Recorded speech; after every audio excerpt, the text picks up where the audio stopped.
केजरीवाल ने कहा है कि हम 2 दिन बाद इस्तीफा देंगे। एक्चुअली उनको अच्छे से पता है कि 2 दिन बाद आदरणीय मोदी जी का जन्मदिन है, उसकी तैयारियां शुरू हैं, कहीं न कहीं मीडिया और पब्लिक में एक अलग तरीके से उत्साह है, भारत के प्रधानमंत्री हैं, तीसरी बार चुने गए हैं। तो उस चीज़ में वो ये सोच रहे हैं कि कहीं मेरा रिहा होना जन्मदिन के उत्सव में फीका ना पड़ जाए। क्योंकि केजरीवाल अंदर रहें या बाहर रहें, जनता को जो एक एजुकेटेड वर्ग है, जो पढ़ा-लिखा समुदाय है, समाज है, उसको कोई फ़र्क नहीं पड़ता। उसको इतना कोई लेना-देना नहीं है केजरीवाल से। क्योंकि देखिए, केजरीवाल ने सन 2000 में अपनी नौकरी छोड़ी, फिर वो गलियों में भटक रहे थे, लेकिन उनका माइंडसेट पहले ही सीएम का ही था। उनको राजनीति में आना था। तो वो बहुत सारा जो खेल खेल चुके थे, तो अब क्या है ना, पब्लिक इस बात को समझ गई है। वो अचानक से आंदोलन से निकले, उन्होंने कहा ये गद्दी खराब होती है, जो कुर्सी पे बैठता है वो बदमाश हो जाता है, फिर वो खुद उस गद्दी पे लपक गए। फिर उन्होंने भाषण दिया कि कोई भी व्यक्ति पद के लिए मत आए पार्टी में, लेकिन खुद 2-2 पद रखेंगे, एक मुख्यमंत्री का भी रखेंगे और दूसरा राष्ट्रीय संयोजक और उसका भी राष्ट्रीय अध्यक्ष का पद रखेंगे। तो तमाम तरह की चीजें उनको ये है कि आदरणीय मोदी जी के जन्मदिन के चक्कर में मेरा रिहाई ना फीका पड़ जाए, इसलिए उन्होंने कहा है कि इस्तीफा देंगे। एक दूसरा, उनको अच्छे से पता है कि अब दिल्ली की जनता इतनी अवेयर हो चुकी है कि उसको सही गलत पता है। वो बिल्कुल नहीं गुमराह होगी कि ये जैसे अभी आपने देखा कि उन्होंने कहा है कि झारखंड में चुनाव है, महाराष्ट्र में है, जम्मू में है, तो साथ में लगे हाथ करा लो। क्योंकि उनकी जो जमानत हुई है, वो आप सबको पता है कुछ शर्तों में हुई है। अब उनके पार्टी के कार्यकर्ता, उनके समर्थक, नेता क्या कहते हैं वो अलग बात है, लेकिन जो कोर्ट का रिस्ट्रिक्शन उन्होंने लगाई है कोर्ट ने, वो सर्वोपरि है, वो अंतिम निर्णय है, उस पर कोई टिप्पणी नहीं हो सकती, कहीं फाइल नहीं जा सकते। तो उनको ये पता है कि अगर मैं सीएम रहा और नहीं दिया और मैं इस लपेटे में अब लंबा आ गया, तब तो बड़ी मुश्किल हो जाएगी, पार्टी हमारी खत्म हो जाएगी। तो बेहतर है कि मैं बाहर से बैटिंग करूं, अंदर किसी को मैं भेजूंगा बैटिंग के लिए, क्योंकि अब वो कुछ नहीं कर सकते।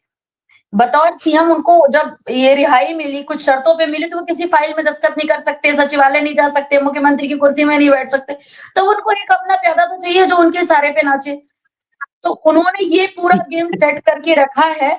और रायपुर में हूँ मैं, छत्तीसगढ़ में, आपको पता है, तो यहाँ पर भी एक बड़ा अच्छा माहौल बनाया गया है कि अरविंद केजरीवाल जी ईमानदार हैं। आपको भी पता है कि वो जिस भगत सिंह की बात कर रहे हैं, उन भगत सिंह के नक्शे कदम पे अगर वो एक कदम भी चले होते तो वो तिहाड़ नहीं जाते, सबको पता है। तो किसी का स्लोगन ले लेना, किसी की जेल की डायरी को पढ़ा देना, तमाम अपने किस्से, कहानी, चुटकुले, ये सब चीजें लोग रील में कंटिन्यू देख रहे हैं। तो बतौर नेता वो उनको शोभा नहीं देता है, तो वो करना चाह रहे हैं। अब उन्होंने एक बात कहा है कि मैं घर-घर जाऊँगा, मैं गली-गली जाऊँगा, मैं पूछूँगा क्या मैं बेईमान हूँ?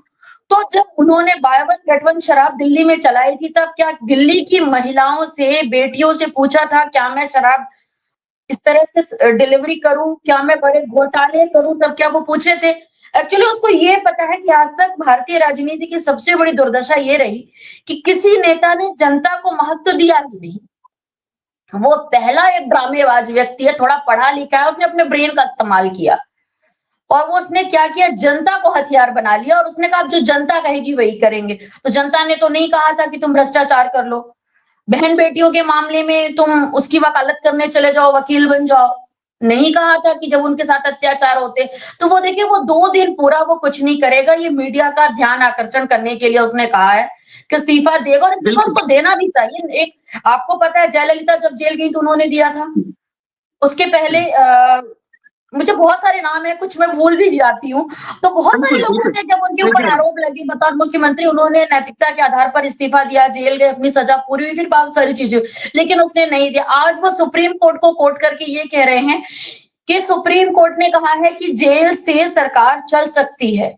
तो फिर हमें ऐसा लगता है कि अगर जेल से अगर मुझे नहीं लगता कि सुप्रीम कोर्ट ने ऐसा कहा होगा, क्योंकि सुप्रीम कोर्ट को भी पता है कि सरकार चलाना कोई दाल-चावल नहीं है, आपके घर का मेकिंग प्रोसेस नहीं है। सरकार चलाना एक बहुत बड़ी जवाबदारी है, पूरे राज्य का नेतृत्व करना होता है। अमित जी, इस्तीफा 2 दिन बाद जरूरी था, आज भी तो दे सकते थे। क्या क्या स्ट्रेटेजी मानते हैं केजरीवाल की? अब स्ट्रैटेजी केजरीवाल जी की क्या है वो तो देखिए, वो तो उन्हीं को पता होगा। लेकिन ये जो हम बहस कर रहे हैं ना, ये बहस केजरीवाल से बड़ी है। ये बहस मोदी जी से भी बड़ी है, ये बहस राहुल गांधी से भी बड़ी है। आपको याद है पिछले कुछ दिनों पहले मैं आपके चैनल पे आया था, तो मैंने एक कहानी कहने की बात भी कही थी, और जो मैम जो अभी बोल रही थी कि ये कहानी किस्से की बात नहीं है, लेकिन सत्य ये है राजेश जी कि कहानी किस्से का जो ये नैरेटिव है, इस समय देश एक नैरेटिव फॉर्मेशन के फेज से जी गुजर रहा है।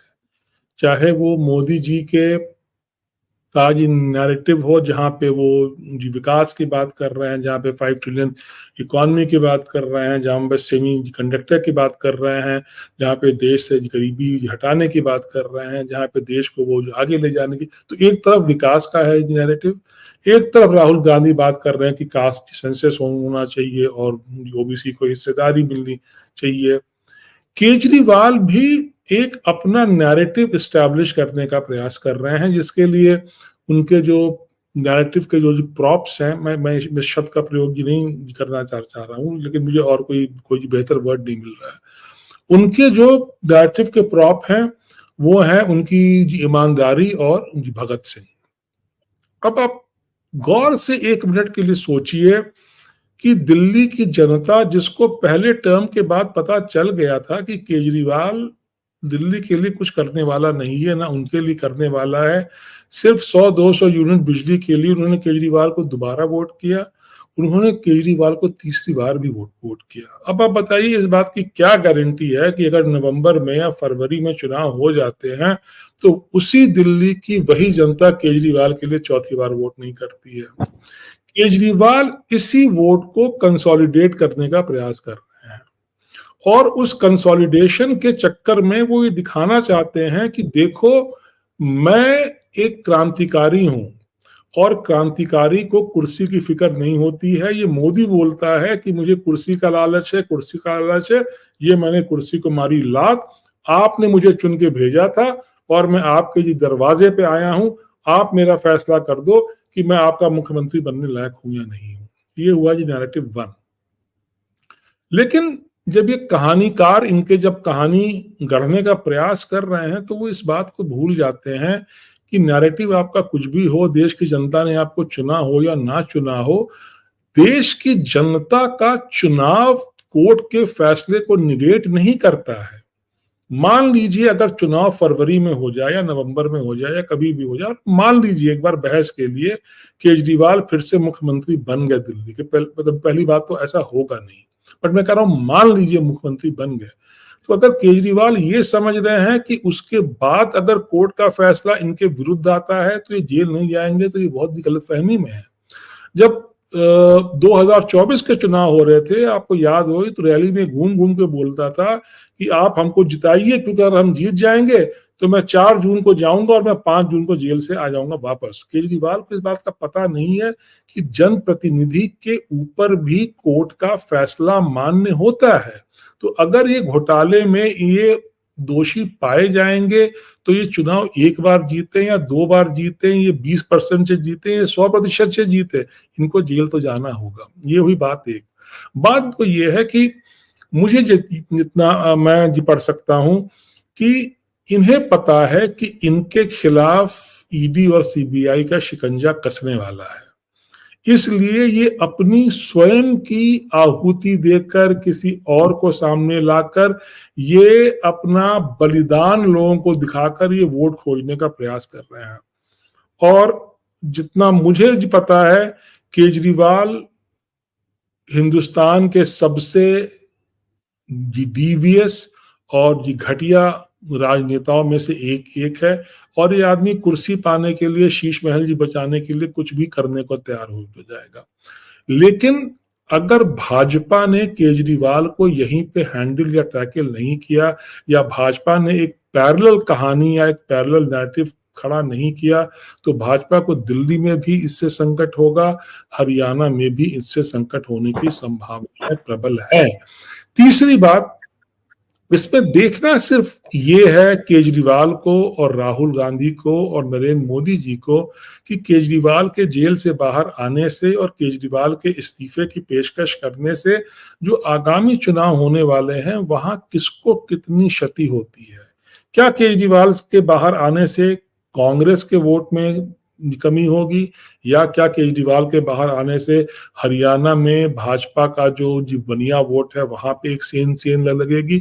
तो ये हर पार्टी को अपने राज्य में अपने लेवल पे केजरीवाल के इम्पैक्ट को असेस करना होगा। और आप ये मान के चलिएगा कि केजरीवाल बाहर आके वो सब करेगा।